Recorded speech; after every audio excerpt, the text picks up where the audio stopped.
2 года мы с ужасом наблюдали за графиками смертей от ковида.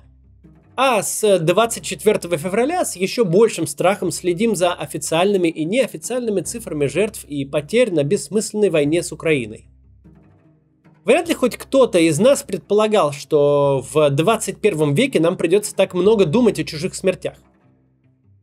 И все-таки одну смерть ждет и предсказывает добрая половина мира и огромная часть населения России, а заодно чуть ли не все население Украины.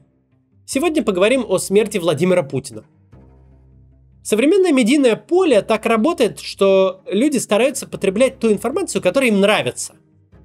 Как результат, очень много просмотров набирают разнообразные инсайды о том, что Путин вот-вот умрет. Дела у него типа совсем плохи и всякое там такое прочее. Люди так устроены, что в ту версию, которая нравится, намного проще поверить, чем в ту, которая не симпатична. И вот тысячи людей, начитавшись анонимных телеграм-каналов, живут в ощущении, что Путин вот-вот умрет. Давайте попробуем проанализировать все, что вокруг этих слухов происходит, а также попробуем предсказать, когда Путин умрет на самом деле, на основе имеющейся информации.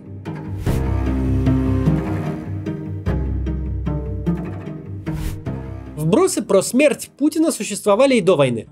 Каждый раз стоило Путину пропасть слишком надолго, из поля зрения журналистов кто-то обязательно торопился объявить его умершим. А когда он возвращался на экраны, еще какое-то время кто-нибудь обязательно присматривался, а точно ли это не консерва, отснятая заранее на случай смерти вождя. Есть самая известная конспирологическая теория, которая давным-давно стала мемом, про двойников Путина, Удмурта, Банкетного, Говоруна и прочих.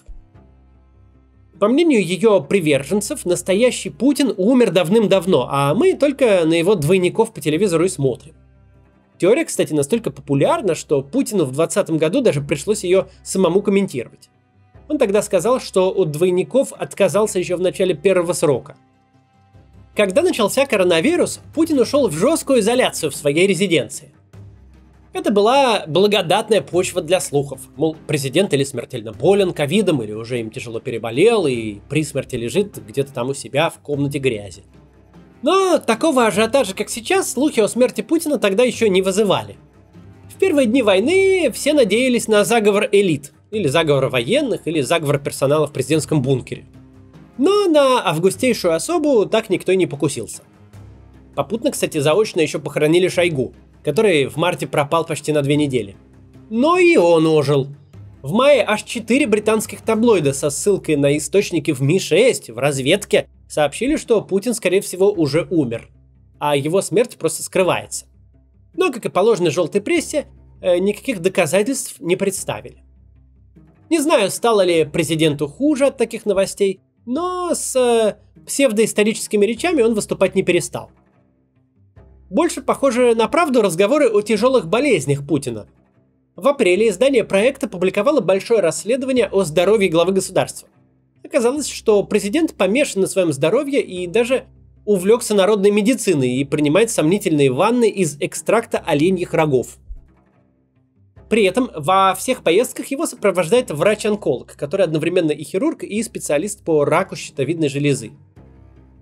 Этот же человек был с президентом каждый раз, когда Путин куда-то надолго пропадал. Надо, правда, сказать, что рак щитовидной железы часто излечивается полностью и без последствий. Оливер Стоун, который брал интервью у Путина в 2015 году, утверждает, что у президента как минимум была онкология, но он уже вылечился. И всех этих разговоров с подтверждениями или нет было вполне достаточно, чтобы в предсмертное состояние Путина уверовала куча людей, которые любят такое искать. Видео с заголовками типа «Сколько ему осталось» набирают миллионы просмотров. Это где Валерий Соловей предсказывает на анонимных источниках, что у Путина скоро там сложные операции и вообще смерть до конца года по плану. Каждый такой слух, каждый намек на то, что президенту недолго осталось, получает очень много репостов. И масло в огонь подливают особые правила изоляции президента в связи с пандемией. К Путину допущен только узкий круг лиц, все сидят в карантинах по 2 недели перед встречей, а когда президент все же выбирается из бункера, он старается отгородиться от собеседников огромным столом или аж целым залом. Мы и раньше не знали, а теперь лишены всякой надежды узнать, что там происходит с его здоровьем. Остается только слушать непонятных экспертов с их неизвестными источниками. Ну, сейчас реклама будет, а потом разберемся с вами все-таки, на что можно опираться, предсказывая ожидаемую продолжительность жизни оставшегося Владимира Путина. Жизнь в России и раньше не была безопасной, а теперь и подавно. Наше государство ведет войну, страну накрывает кризис, нас засыпало санкциями. И если вы выступаете против войны, которую ведет Путин сейчас в Украине, и больше не готовы жить в России, по крайней мере в сегодняшней России, вам придется искать пути отступления. В этом вам может помочь проект «Ковчег». Это сеть сообществ российских иммигрантов за свободную Россию, где вы сможете получить помощь волонтера почти в любой точке мира. Это чаты по популярным для иммиграции странам, а также чаты профессиональные. Если вы врач, инженер, айтишник, ученый или деятель культуры, вы сможете пообщаться с другими иммигрантами из вашей области. Ковчег бесплатно консультирует по юридическим вопросам. Они предоставляют временное жилье в Армении и Турции и оказывают психологическую помощь иммигрантам каждый день вот уже несколько месяцев. А волонтеры-преподаватели проекта могут обучить вас иностранным языкам, тоже бесплатно. Помимо этого, Ковчег регулярно проводит вебинары про работу, учебу и легализацию в разных странах. В их телеграм-канале много полезной информации, например, как составлять резюме и проходить собеседования в европейских компаниях, или как отправить деньги из России в Европу. Там же вы сможете найти подборки событий, стажировок, грантов и вакансий. Обязательно подпишитесь на телеграм Ковчега, чтобы быть в курсе всех новостей. Ссылки на соцсети проекта я оставил в описании. А еще недавно Ковчег открыл культурный центр в Ереване. Так что если вы там оказались, обязательно заходите. Напомню, что проект существует только на донаты и доходы от рекламы, поэтому можете их поддержать, чтобы они помогли еще большему числу людей. Это некоммерческая интеграция.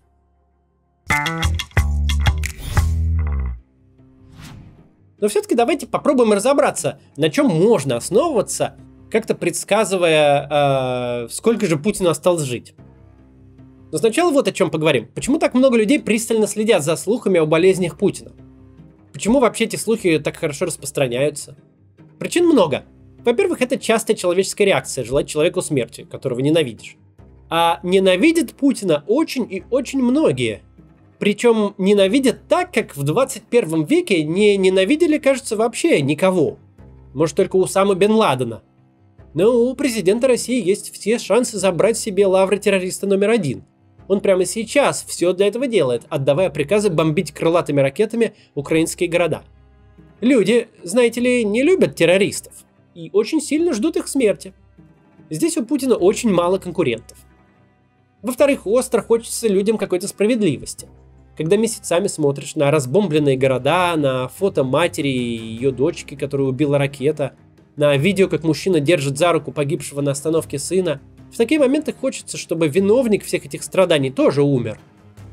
С точки зрения простой логики это кажется справедливым, а справедливости сейчас остро не хватает, люди ее ищут. В-третьих, это самое важное, мы сейчас не можем никак повлиять на то, что делает Путин. Власть оборвала все каналы связи с внешним миром. Она рисует себе огромные цифры поддержки и сразу же принимает решения, основываясь на этих нарисованных цифрах. Она убила все источники обратной связи, кроме, может быть, Ютуба и чатов в Телеграме, источники информации. Она разбрасывается уголовными делами направо и налево. Вся уличная активность закатана в асфальт, десятки тысяч россиян были вынуждены уехать. Практически все видные оппозиционные политики либо посажены, либо выдавлены за границу. И что делать простому человеку? Одно из самых страшных и опасных чувств – это чувство собственного бессилия. Самое ужасное – это думать, что от вас ничего не зависит, а исход войны, судьба Украины и России сейчас решаются где-то на полях сражений и в глубоких бункерах. Так простому обывателю из Нижнего Новгорода остается только надеяться, что Путин умрет, и весь кошмар тут же прекратится. А в том, что смерть Путина равна концу войны, мало кто сомневается. И еще, за 23 года путинской власти уже очень многим стало понятно, уходить он собирается только вперед ногами. Поэтому те, кто ждут и хотят его ухода, В общем-то, кажется, что только на это и остается надеяться.